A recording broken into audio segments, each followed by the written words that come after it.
Yoriichi Tsugikuni. Yoriichi Tsugikuni, a name that echoes through the halls of Demon Slayer history, a legend whose strength surpassed all others. Tales whisper of a man who danced through demon hordes with effortless grace. His blade was a beacon of hope in the eternal struggle against the darkness. From the moment he entered this world, he was destined to become a legend, a demon slayer whose strength would forever be etched in the annals of history. Yet much of Yoriichi's life remains shrouded in mystery. What secrets did he possess? What trials did he face to become the strongest demon slayer to ever exist? In this video, we'll embark on a journey into the life of this marked warrior, a story that will leave you breathless and redefine what it means to be the ultimate demon slayer. Yoriichi Tsugikuni lived nearly 500 years ago during the Sengoku era. Yoriichi and his older twin brother Michikatsu were born into the Tsugikuni clan during a time when twins were considered an extremely bad omen. The deeply rooted superstition around their birth cast a dark shadow over their arrival, marking them as outcasts from the very beginning. At the time of birth, Yoriichi had an odd birthmark on his forehead, a crimson mark that seemed to pulse with an otherworldly light. Upon seeing it, his father Migori recoiled in horror. The Tsugikuni clan held an unwavering belief that twins were harbingers of misfortune, and this mark solidified the fear. Migori therefore declared that the child would be killed, but their mother Akino did not let that happen. She reacted with a ferocity, fueled by a primal maternal instinct and a deep love for her children. She lunged at Migori and pleaded with him. Migori stared at the newborn, his face contorted in disgust. This mark, it's unnatural. This child is cursed. We must get rid of it. Akino, her body weak but eyes blazing with fury, cradled the child close. No, he is my son. You will not harm him. He is an abomination. Twins are bad luck. And this mark, it spells nothing but misfortune for our clan, Migori scoffed. Akino rose to her feet, her frail body somehow radiating an imposing presence. This mark is a sign, Migori. A sign that this child is special. He will not bring misfortune. He will defy it. Tears welled up in her eyes, her voice trembling with a mixture of fear and determination. Please, for the sake of our family, let him live. Migori hesitated, his gaze flitting between the defiant mother and the child with the otherworldly mark. The mark seemed to pulsate with a faint light, casting an eerie glow on the room. A heavy silence descended, broken only by Akino's ragged breaths. Finally, Migori sighed, his shoulders slumping in defeat. Very well, he muttered, his voice laced with resignation. But he'll live the rest of his life as a monk. Akino's face was etched with relief. She cradled the child tighter. She agreed. My son will be our protector, our beacon of hope, she thought to herself. The crimson mark on Yoriichi's forehead was later revealed to be a manifestation of the red Nichirin stone. The mark bestowed upon him a unique ability,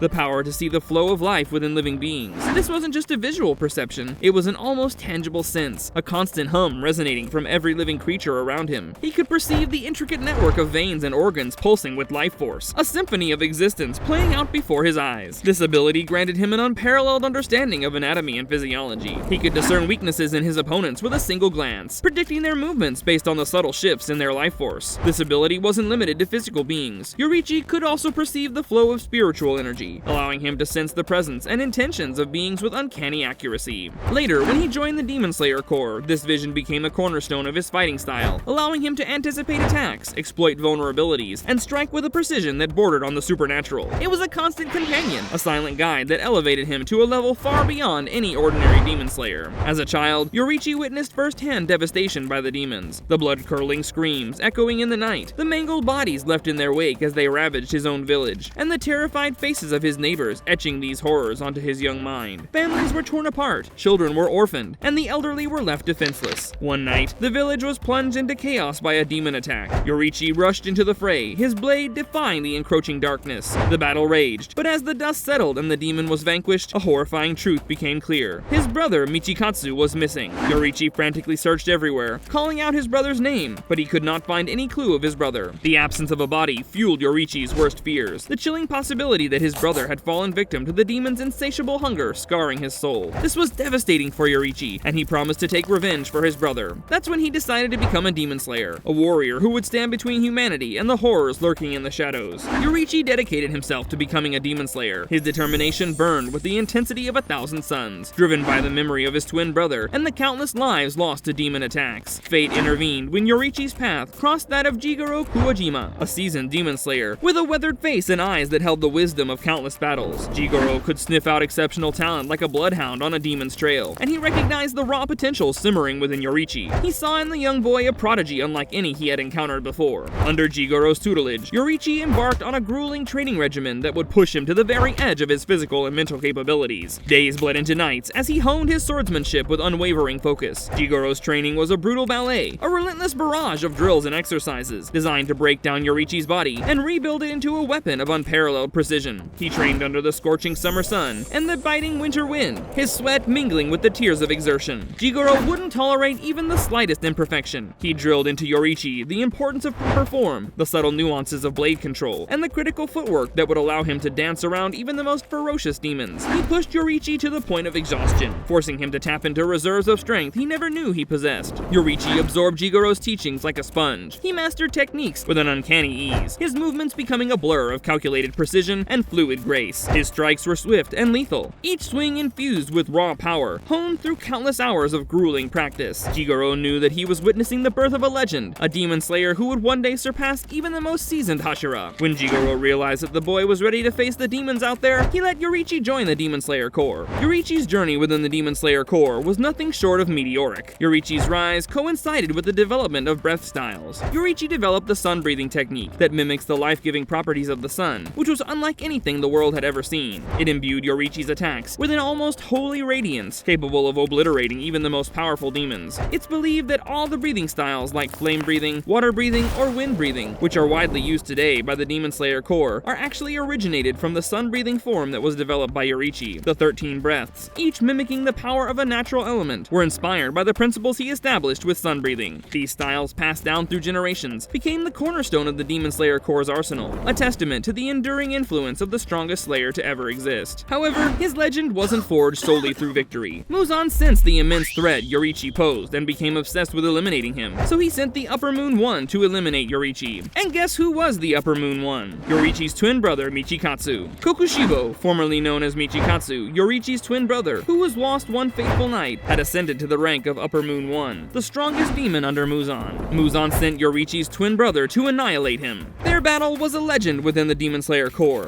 Yoriichi, even in his old age and weakened by illness, displayed his unmatched swordsmanship. He moved with a supernatural grace, his blade a blur of light and precision. Despite Kokushibo's immense power and years of experience as a demon, he was completely outmatched. Yoriichi, with his mastery of sun breathing, inflicted severe wounds on Kokushibo, pushing him to the brink of defeat. This feat, achieved by a frail, elderly man against the strongest demon, cemented Yoriichi's status as a legend whose prowess transcended even the limitations of age and physical condition. One important detail I'd like to mention here is Yoriichi's seemingly ordinary pair of earrings he always wore. These unassuming ornaments, crafted from a rare mineral known as the red Nichirin stone, are believed to amplify his abilities beyond natural limits. The stone, imbued with the power of the sun, resonated with the mark on Yoriichi's forehead, further enhancing his connection to the life force that fueled his techniques. At around the age of 80 years, he succumbed to death. Some believe the exertion from a near-fatal battle against Muzan, the demon progenitor, took its toll on his already frail body. Others theorize that the Demon Slayer mark, granting him immense power, ultimately shortened his lifespan despite his exceptional abilities. Even centuries after his passing, Yoriichi's name continues to echo through the halls of the Demon Slayer Corps. He serves as a constant reminder that even in the face of unimaginable darkness, unwavering determination and the pursuit of mastery can elevate one to godlike heights. His legend is a beacon of hope, a testament to the unwavering spirit of humanity in its eternal struggle against the forces of evil. So this was the story of Yoriichi. Whose story would you like to watch next? Do let me know in the comments and I'll create a video on that.